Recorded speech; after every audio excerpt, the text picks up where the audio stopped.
Critério de rigidez, a torção.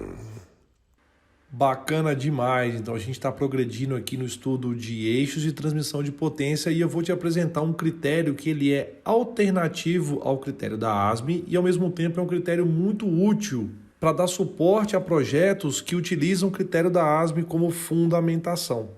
Eu vou me referir ao critério de rigidez e torção como critério de pré-projeto ou propriamente como critério de rigidez e torção. E aí vai aparecer essa abreviação aqui no diâmetro de pré-projeto ou diâmetro de rigidez e torção. Como eu disse agora há pouco, esse critério ele vai fundamentar, ele vai ajudar na aplicação do critério da ASME. E você vai entender por quê nesse minuto. Pensa aqui comigo, por favor. Se você se recordar, dentro do SN, que é o limite de resistência à fadiga de um local da peça, a gente pega como ponto de partida o limite de resistência à fadiga do corpo de provas. E o SN do CP pode ser testado e informado no enunciado do exercício.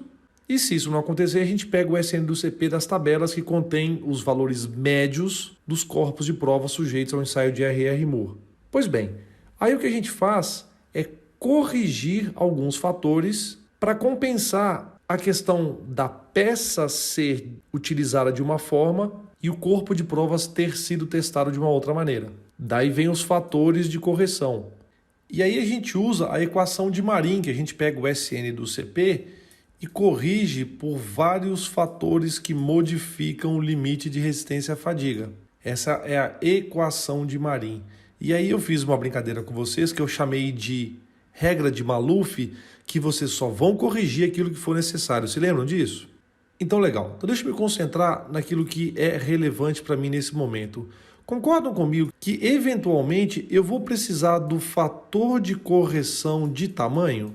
Eu digo isso porque é pouco provável que a gente teste o próprio eixo à fadiga. Se for o próprio eixo testado à fadiga, o C de tamanho vai ser igual a 1. Mas se o SN do CP for obtido através das tabelas, dificilmente o seu eixo vai ter diâmetro 7,62 milímetros. Então você vai precisar de um C de tamanho para corrigir o SN do CP. Tá bom, eu te pergunto, do que depende o C de tamanho? Você se lembra? O C de tamanho depende do diâmetro da peça. Ora, para calcular o diâmetro da peça, eu preciso do SN. Para calcular o SN, eu preciso do C de tamanho.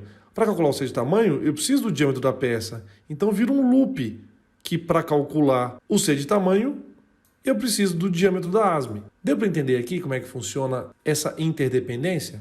Então vou deixar bonitinho escrito aqui para que você possa continuar acompanhando a minha explicação.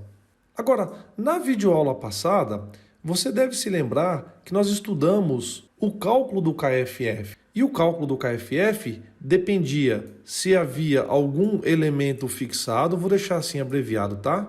E também se havia alguma variação geométrica naquela região. E o fator de concentração KFF devido à fixação, ele dependia se o elemento era fixado através de chavetas ou ranhuras ou se era fixado através de união por interferência. Vocês se lembram disso? Então, só para ficar bonitinho, eu vou apagar e fazer tudo organizadamente. O KFF depende do tipo de fixação e da variação geométrica. E eu só conheço dois modos de fazer a fixação de peças. Eu tenho a tendência de ser um pouco repetitivo e fazer as coisas na mão, manualmente, para que vocês possam ver o desenvolvimento acontecendo. E aí eu uso uma linguagem mais formal, eu digo formal em termos de aspecto, e aí isso fica registrado para você. Então eu chamo sua atenção em relação a uma pergunta interessante. Do que dependia o KFF de chavetas e ranhuras, além do sigma R do material? Vocês se lembram disso? Era em função de quem? Do diâmetro. E aí eu caio no mesmo problema. Se a seção do eixo que eu quero calcular tiver uma chaveta ou uma ranhura, para aplicar a fórmula da ASME eu preciso do KFF. Para calcular o KFF da fixação eu preciso do diâmetro. Só que para calcular o diâmetro eu preciso do diâmetro. Então, quando esse tipo de situação acontecer, nós vamos partir de um pressuposto, a gente vai fazer uma simplificação no sistema e nós vamos fingir que os eixos estão sujeitos somente à torção. E é por isso que o nome do critério é carinhosamente chamado de critério de rigidez à torção, porque estamos fazendo uma suposição, que é uma hipótese simplificadora, de que o eixo não tem flexão, ele sofre somente torção. Então, quando isso acontecer, eu vou pedir para vocês usarem esta fórmula para estimar o diâmetro. Vejam, é uma estimativa do diâmetro. Todas as vezes que você precisar calcular o SN daquela seção do eixo, e todas as vezes que você precisar do diâmetro do eixo, você vai estimar o diâmetro do eixo através do critério de pré-projeto, calcula o C de tamanho, calcula o SN, daí você consegue calcular o diâmetro da ASME. Lembre-se, isso é um processo iterativo. Na teoria e na prática, assim que você obtiver o diâmetro da ASME, você precisa refazer o cálculo do C de tamanho, refazer o cálculo do SN e refazer o cálculo do diâmetro da ASME. Isso é um processo iterativo e você só deve interromper quando você tiver uma estabilidade do diâmetro da ASME. É claro que em uma prova, se você fizer isso uma vez, você vai deixar isso escrito para mim, que o diâmetro da ASME está sujeito a recálculo, porque você precisa fazer esse processo N vezes. Processo igual você vai fazer caso você queira calcular o diâmetro da ASME em uma região que tem um elemento montado por chavetas ou ranhuras. Se você tiver um elemento montado por chavetas ou ranhuras, você vai precisar do KFF. E o seu KFF vai ser em função do diâmetro. Então o que você faz? Calcula o diâmetro de pré-projeto, usa o diâmetro de pré-projeto para achar o KFF dessa seção que tem uma fixação através de chavetas ou ranhuras, acha o diâmetro da ASME e repete o processo N vezes. Legal? Então espero que tenha ficado claro para vocês. Eu só quero explorar a fórmula do diâmetro de pré-projeto ou também do diâmetro calculado através da rigidez da torção. Notem que é raiz de ordem 4, ou seja, raiz quarta, de 32 vezes o torque dividido por π, G, que é o módulo de elasticidade transversal do material, isso aqui é informado no enunciado do exercício. Para aços, isso costuma valer por volta de 80 a 81 gigapascal. E aí a gente tem um parâmetro de rigidez da torção.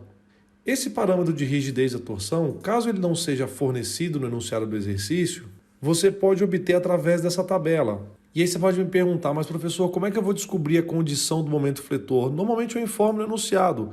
Se o momento fletor é muito severo, você usaria um RT de 0,25 graus por metro. Se for um momento fletor leve, você usa 1,5. Ou, obviamente, nos enunciados, em algumas ocasiões eu forneço o RT direto para vocês em grau por metro. Mas é fundamental que vocês entendam que para eu aplicar essa fórmula e o diâmetro sair em milímetros, vocês têm que entrar com o torque em newton milímetro, obviamente passar o G para newton milímetro e entrar com o RT em radianos por milímetro. E aí você me pergunta, professor, por que você não fornece no enunciado do exercício de uma vez a informação de radianos por milímetro? Por uma questão bastante simplificada. Você imagina se na prática você vai se comunicar com alguém falando isso. Olha, eu vou estimar que essa barra cilíndrica de aço, que está sujeito somente a um torque, que ela pode se deformar 8,73 vezes 10 a menos 6 radianos por milímetro. Isso tira a noção real, tira o embasamento técnico da engenheira e do engenheiro que estão trabalhando no campo. Então é muito mais prático eu falar meio grau por metro, porque isso te dá um sentido físico. Então é por isso que eu sempre informo em graus por metro, para que a gente tenha aderência ao que acontece na realidade, e daí você tem que fazer essa conversão para ter o diâmetro na unidade correta. Então só para você estudar, eu vou deixar aqui a informação registrada em forma de texto, e aí na próxima videoaula eu vou fazer uma revisão de resistência dos materiais, onde eu vou tratar da flexão oblíqua com vocês. Então, te vejo já já.